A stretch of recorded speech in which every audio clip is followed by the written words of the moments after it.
नमस्कार। अरुणाचल समाचार में आपका स्वागत है। मैं हूं रैनो में। आई बुलेटिन में सबसे पहले देखते हैं मुख्य समाचार। केंद्रीय मंत्रिमंडल ने आवश्यक वस्तु अधिनियम में संशोधन के प्रस्ताव को दी मंजूरी। कोलकाता पोर्ट का नाम श्यामा प्रसाद मुखर्जी पोर्ट करने और आयुष मंत्रालय के अधीनस्थ कार्यालय के रूप में भारतीय दवाओं और होम्योपैथी के लिए फार्माकोपिया कमीशन के गठन के प्रस्ताव को भी मिली मंजूरी।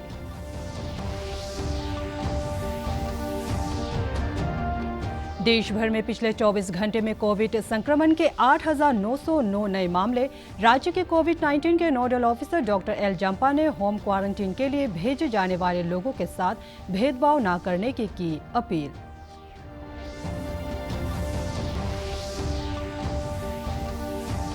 राज्य के शिक्षा मंत्री ताबा तेदिर ने कहा, कोविड महामारी के दौरान प्रदेश के छात्र छात्राओं को शिक्षा से जोड़े रखने के लिए दूरदर्शन और आकाशवाणी के माध्यम से शिक्षण कार्यक्रमों का किया जा रहा है प्रसारण।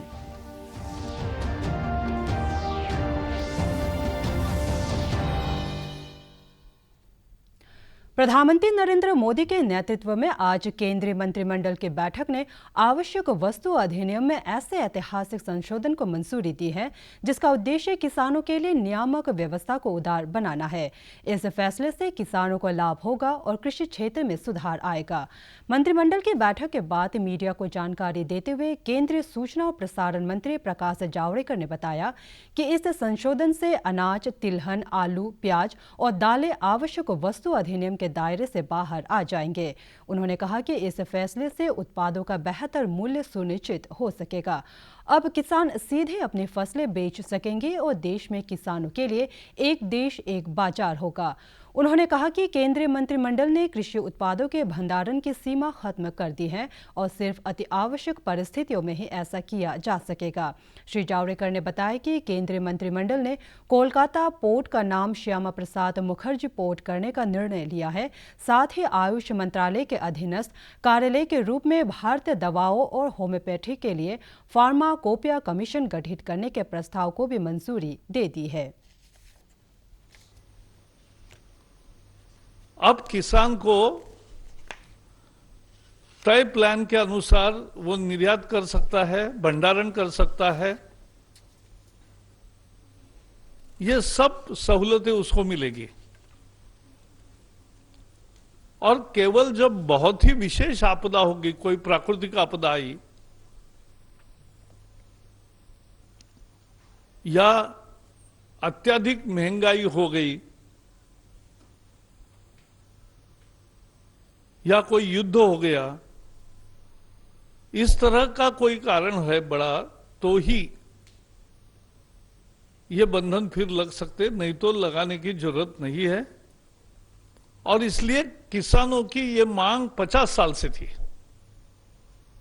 जो आज तक पूरी नहीं हुई थी, आज ये पूरी हुई है।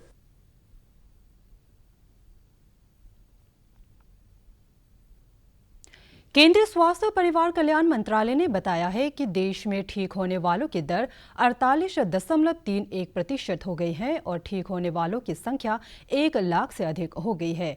पिछले 24 घंटों के दौरान 4,776 मरीज ठीक हुए हैं और 8,909 नए मामले की पुष्टि के साथ संक्रमितों की संख्या 2,07,615 हो गई है। स्वास्थ्य मंत्रालय ने बताया है कि पिछले 24 घंटों में 217 लोगों की मौत हुई है। अब तक देश में इस वायरस से मरने वालों की संख्या 5,815 हो गई है। इधर असम में कोविड के सक्रिय मामलों की संख्या 1,328 हो गई है। स्वास्थ्य मंत्री हिमंत विश्व शर्मा ने कहा कि 111 नए मामले सामने आए हैं और 337 लोगों को अस्पताल से छुट्टी दे दी गई है।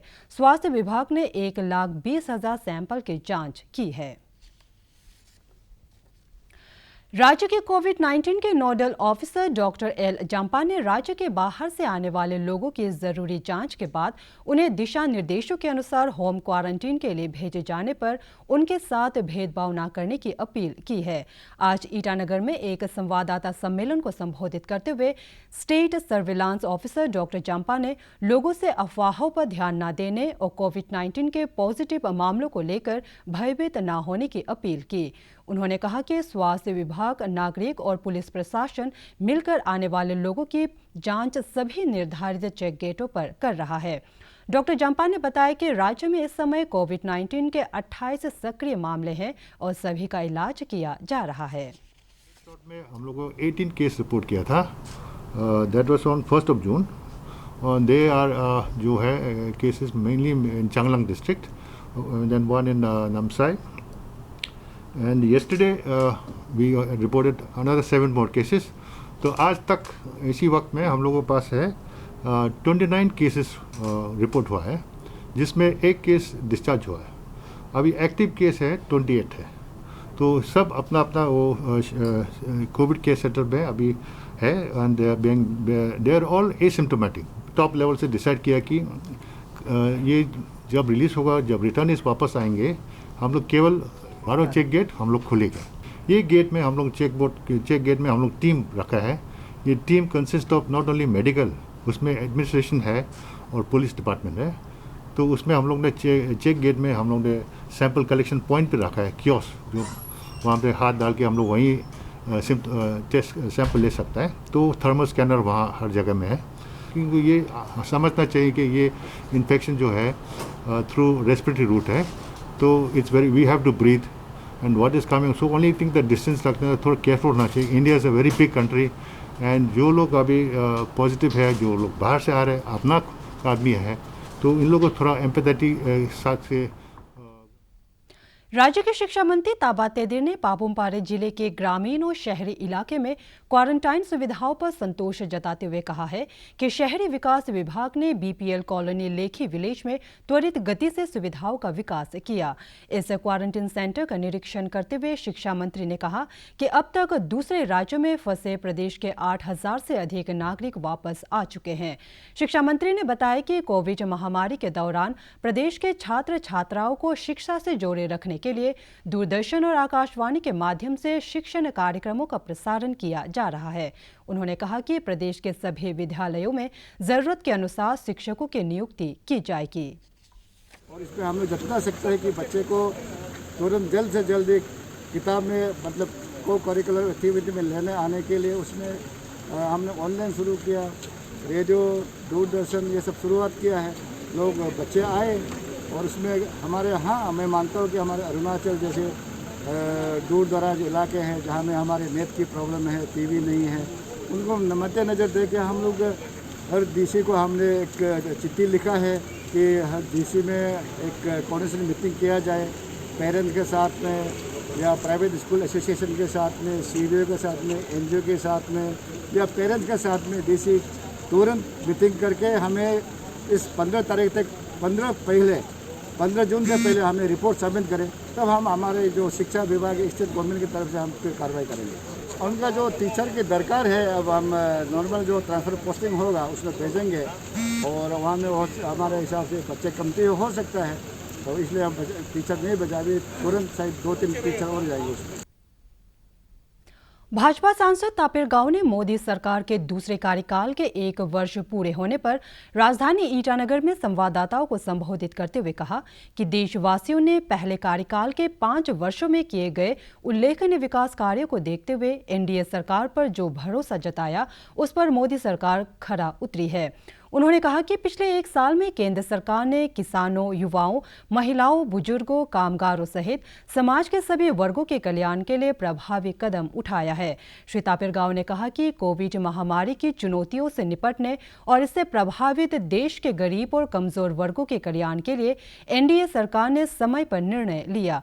उन्होंने कहा कि प्रधानमंत्री गरीब कल्याण योजना के तहत बीपीएल परिवारों को फ्री राशन, उज्ज्वला योजना के लाभार्थियों को फ्री LPG सिलेंडर और किसानों के खाते में पीएम किसान सम्मान योजना के तहत एडवांस राशि जमा कराया है। We have got in this 1 year, we have got lot of tremendous achievement in the country for the poor, farmers, women and youths, and in the national level we have got lot of establishment, law connectivity has been done for the good governance and the economic growth of this country. उप मुख्यमंत्री चाउना मैन ने कल नामसाई में जिले के आला अधिकारियों के साथ कोविड-19 से उपजी स्थिति और इसके संक्रमण को फैलने से रोकने के लिए उठाए जा रहे कदमों की समीक्षा की। उन्होंने आर्थिक विकास के लिए कृषि और इससे संबंधित क्षेत्रों में नवाचार और कानून एवं व्यवस्था की स्थिति की समीक्षा की। राज्य के लोग से प्रदेश में बढ़ रहे कोविड संक्रमण के मामलों से भयभीत न होने की अपील करते हुए उन्होंने कहा कि अब तक जितने भी मामले सामने आए हैं वे सभी दूसरे राज्यों से वापस आए क्वारंटीन सेंटर में रह रहे प्रदेश के लोगों के हैं और उनकी समुचित निगरानी की जा रही है। श्री मैन ने युवाओं के कौशल विकास पर जोर देते हुए कहा कि अन्य राज्यों से वापस आए प्रदेश के लोगों को विभिन्न गतिविधियों में लगाया जाएगा ताकि यहां से वापस लौट गए कुशल कामगारों की कमी को पूरा किया जा सके। कोविड संक्रमण से ग्रस्त लोगों के साथ हमें अच्छा व्यवहार करना चाहिए और उन्हें सामान्य स्थिति में लाने के लिए प्रोत्साहित करना चाहिए। हमें उनके साथ भेदभाव न करते हुए दिशा निर्देशों का पालन करने में सहयोग करना चाहिए। प्रस्तुत है एक संदेश।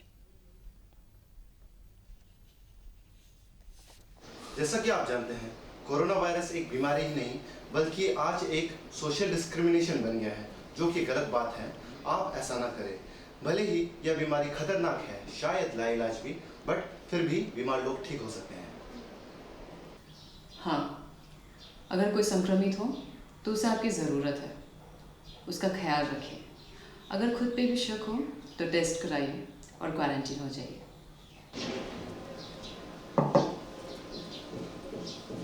इस बीमारी को फैलने से रोकें। मास्क के साथ साथ ये याद रखें कि पब्लिक जगहों पे थूकने से भी ये बीमारी फैलती है और साथ ही साथ ये एक पनिशेबल ऑफेंस भी है। जिम्मेदार बनिए, कोरोना को फैलने से रोकिए। असम की सीमा से लगे ईस्ट सियांग जिले के देविंग गांव के लोगों ने राज्य सरकार के क्वारंटीन सेंटर से रिलीज हुए लोगों के लिए बहुतायात में मिलने वाले बांस और टोको पत्ता से क्वारंटीन हट्स का निर्माण किया है। राज्य सरकार संस्थागत क्वारंटीन में रह रहे व्यक्ति को RT-PCR टेस्ट में निगेटिव मिलने पर 14 दिनों के लिए अनिवार्य रूप से होम क्वारंटीन के लिए भेज रही है। देविंग गांव में स्थानीय लोगों द्वारा तैयार की गई क्वारंटीन सुविधा का लाभ संस्थागत क्वारंटीन से निकलने वाले इस गांव के लोगों को मिलेगा। केरला व दिल्ली, यूपी, बिहार से जितना भी रेड जोन से आया हुआ है तो उसको गवर्नमेंट ऑफ इंडिया ने क्वारंटाइन ये 14 दिन बीतने का वो ये समय दिया है। उसको हम लोग वहाँ में ओयान और सिले में गवर्नमेंट ऑफ अरुणाचल वहाँ में 14 डेज उन लोग को क्वारंटाइन में रखता है। इसके बाद में हम लोग फिर देविंग बस्ती का जितना भी गाँव बुरास और सीनियर लीडर्स हैं और यूथ प्रेसिडेंट सब मिलके फिर हम लोग यहाँ में अपना लोकल हाट में फिर 14 दिन का हम लोग क्वारंटाइन यहाँ में अपना भाई बहन लोग को जितना भी आएगा उसको हम लोग यहाँ में 14 दिन फिर हम लोग होम क्वारंटाइन यहाँ में रखने के लिए हम लोग बनाए हैं। प्रधानमंत्री गरीब कल्याण योजना ने लॉकडाउन से प्रभावित प्रदेश के गरीब और कमजोर वर्ग के लोगों को मुश्किल घड़ी में सहायता किया है। अपर सुबनसिरी जिले के गीबा अंचल के एक लाभार्थी का कहना है कि PMGKY के तहत मिले राशन, LPG सिलेंडर, जनधन खाते में धनराशि और PM किसान योजना की अग्रिम राशि ने लोगों के जीवन को आसान किया। तवांग जिले के लाभार्थी ने भी इस योजना से मिले राशन और LPG सिलेंडर पर प्रसन्नता व्यक्त की है। हम यहाँ LC कॉलोनी में रहते हैं। तो ये लॉकडाउन में गवर्नमेंट की तरफ से हमें चावल फ्री में मिला है और गैस भी फ्री में मिला है, इसलिए हम गवर्नमेंट को थैंक यू कहना चाहते हैं। गिबा सर्कल से हम लोग ये डिस्ट्रिक्ट के अपर सुबनसिरी के तरफ से ये हम लोग कोविड-19 में हम लोग को मोदी सरकार ने हम लोग को BPL और अंत्योदय में सब पैदा दिया है, उसमें हम लोग को बहुत खुशी है। कोविड-19 के संक्रमण को रोकने के लिए लॉकडाउन से सब्जी का उत्पादन करने वाले किसानों के रोजगार पर असर पड़ा है। मणिपुर की राजधानी इम्फाल में सब्जी उगाकर स्थानीय बाजार में बिक्री करने वाली एक महिला किसान का कहना है कि खेती के लिए आवश्यक बीज और आवश्यक संसाधनों की कमी के कारण खेती पर असर पड़ा है। उन्होंने सरकार से किसानों को और अधिक प्रोत्साहन देने का आग्रह किया है ताकि वे लॉकडाउन से हुए नुकसान से जल्द उबर सके। जो फसल अभी पूरे हुए हैं वो अभी बेच भी नहीं पाते और बाजार में भी बेच नहीं सकते क्योंकि लोगों का आना जाना वो सब बंद हो गया है। इसी वजह से उनका। अरुणाचल समाचार के आज के अंक में इतना ही। हम कल फिर हाजिर होंगे अरुणाचल और देश दुनिया की खबरों के साथ। आप देखते रहिए अरुण प्रभा। नमस्कार।